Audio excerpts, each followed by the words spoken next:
Perfect. The Long-Term Care Administrative Board meeting will now exit executive session and reconvene open session at 10:01 a.m. No final decisions were made. No votes were taken in executive session. Public phone line has been unmuted, and representatives of the media may once again report all board discussions and actions. Chair, this is Bob Bothwell for the record. In case number 19-9170 and case number 21-10098, the board is accepted responders, the board has accepted the respondent's surrender of nursing home administrator license 002454 and has given HLO the authority to negotiate the terms of the surrender. Yes. If somebody can say so moved. So moved. Other than the chair. Other than Maggie. Sorry. So moved. Ready. This is Amy Brown. Carol Hankins, second. All right, we will now take a vote. I will call roll of the vote. Maggie Hilty, yay. Amy Brown, Yay. Carol Hankins, Yay. Samuel Weiss, Yay. and Jocelyn Cook. Yay. It is approved. All right. All right. Next item on the agenda is items for board action. Oh, no, we just did that. Yep. Other board business. And Sam had a question. Are you opening up for a discussion about how quickly we resolve these? Yes, you had a question about that. So go ahead, sir. Weiss. Yeah, it seems to me that some of these cases are open for multiple years and the administrator has it hanging over his or her head. And I'm just wondering what we could do if maybe it takes some additional meetings or whatever to try and get them resolved more quickly, especially when it looks like there's no going to be action taken because of it anyway, but we just have to go through the process. Is there a way to make it quicker? Boy, you know, that is a question that we struggle with all of the boards and programs that we have here at HLO. In the nursing home administrator situation, we actually have one dedicated investigator that deals solely with this board, which is kind of unique in that all the other programs do share other investigators. And she actually is closing more cases than come in. Unfortunately, at one point, she inherited a backlog. And the problem with a backlog in these types of investigations is you can't just kind of put them aside. And it takes a long time to dig out of a backlog. So she actually has actually gotten out of that, or is mostly out of that backlog. So we are already digging out and coming into that that idea of being able to move through cases more quickly. Yeah, ideally, especially cases that are going to resolve themselves that are maybe below a threshold for further investigation, or or aren't going to have disciplinary action. Likely getting through those cases quickly is for sure something we would like to be able to do. And I think that we're actually moving in that direction. It was just, like I said, we've had to get through a backlog. And like I said, that really does can take years to dig out of a hole with these investigations. So yeah, ideally we would be, and I think that we are moving in that direction. So, and if I may add on to that, for the board, this is Bob. We recognize that it's stressful for an administrator to have been noticed that they're under investigation. We provide any respondent, the investigator's name, contact information, i.e. email, desk number, so they can call at any time.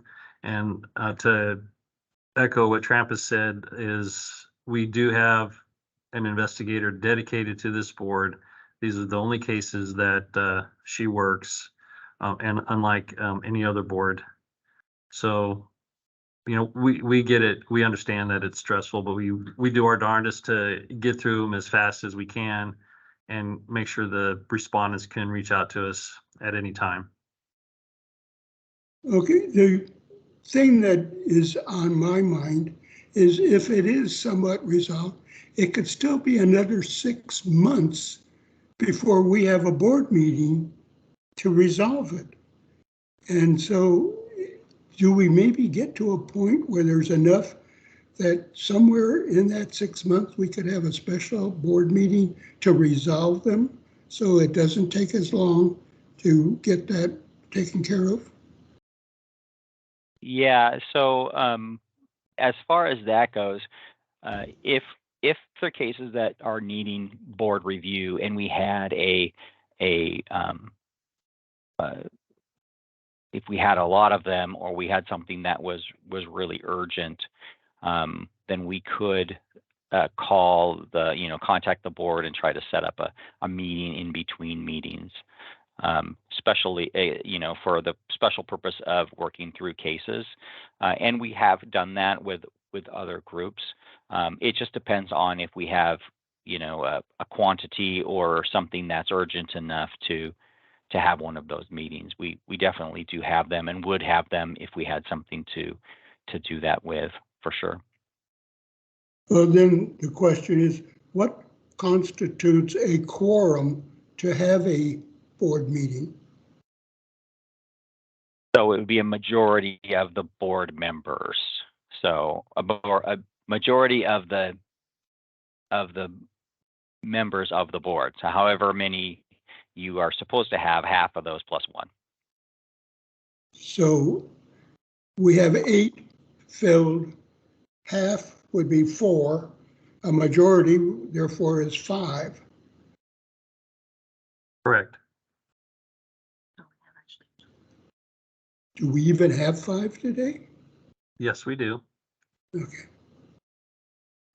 And again, yeah, if we had a case that was urgent enough, that we felt urgent enough, we would convene a board meeting.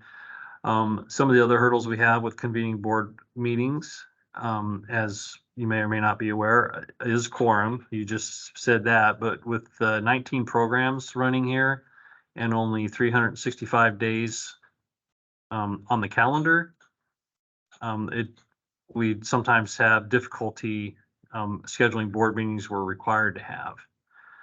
So we totally get it, Sam, and all the members of the board. We do understand, and again, I'll just echo, we get them through as fast and as complete as we can. We don't want to bring something that should be investigated further just to get it off our plate. And so we want to bring you a good product when we do bring you a product, and sometimes it just takes time. Okay, well, let me finish this discussion by saying that in my time on this board, with the cases we have had, a lot of them don't actually get to the administrator or appear to have got to the administrator for action. So it just isn't clear how we are using the time. So that's why I asked the question, and I appreciate the discussion. I hope the rest of the board appreciates our thinking about this. I also, for just a moment, you may notice from my image, I'm actually in a rehab now. I have been rehabilitating for 8 weeks from some fractures on the leg. And so I'm kind of seeing what's going on by being there. And with all the things that administrators have to deal with, resolving these quickly just came to my mind as something that was important. So thank you for allowing me to have this time. Absolutely. And thank you for sharing with us. And for all of our boards and for the investigators that are on the line here, Sarah's there. She's your investigator. We do take what we do very seriously, and we like to get these cases investigated and closed for all of our programs in a good, timely manner. And yes, we do recognize sometimes it takes a very long time. So thanks for the discussion. Well, by the way, since I am an active ombudsman and I have cases that I resolve, I'm thinking in those terms as well. Absolutely. Appreciate that. Okay. Any additional discussion? I have one other question, and maybe it's for Derek, if he's still on. But I was just re-reviewing some of the agenda and board membership from earlier, and he talks about the filling of the open nursing home administrator vacancy. Moving into our next meeting, is the last subset of what is in here notes that the vacancy that will occur when Amy does not renew at the end of this term, is that one in the works as well? So moving into our next meeting, we'd have a full board. I don't see Derek on here. Oh. He's Should ask earlier, doing sorry. multiple duties today, and yeah, and then he'll reach out to Amy, make sure that he's received everything that he needs from her.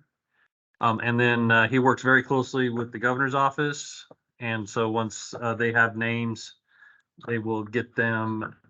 Is this a governor appointed board? Mm-hmm. We see the Senate confirmed. Yeah, or Senate confirmed, one of the two. So once we get a name and we do a background on them, and the governor's office does a background, then we will get them with Ann, and Ann will have spent some time with them so they understand how this all works. But Senate confirmed. And it's Senate confirmed, so we're at the Senate's mercy when that actually happens. But Okay. There are some dates. So if you do know of somebody who has thought about it or discussed it, have them reach out to Derek. I guess that was my question, is if we had people that had applied and were interested, and we are doing that, or if on the flip side, like I need to mention it to some people that I know that might be interested. I guess that's what I was trying to feel out, so that we could have, we know we've never had a full board, and I would say the last probably 3 meetings we've only just hit quorum. And so I just want to make sure that, as a board, that we're doing what we can on our end to encourage people to want to attend. That'd be important. Sure. But also fill the vacancies. Sure. Yeah. If you do know somebody, give them Derek's number. I'll actually have Derek reach out to each of you in a email blast and give you his contact information. But if you've received emails from him in the past, you'll have that. And the folks you know that may be interested, have them reach out to him, and he'll be happy to get them started, explain to them how to, I believe it's through Workday these days. Yeah.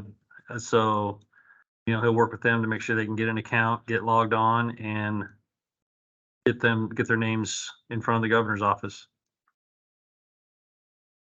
for selection and the Senate. Okay. Does anyone else have anything final for other board business?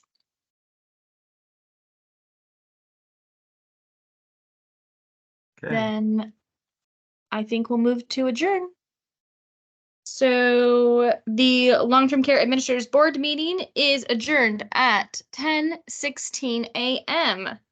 Nice work, everyone. Yes, thank you, everybody. It was a pleasure.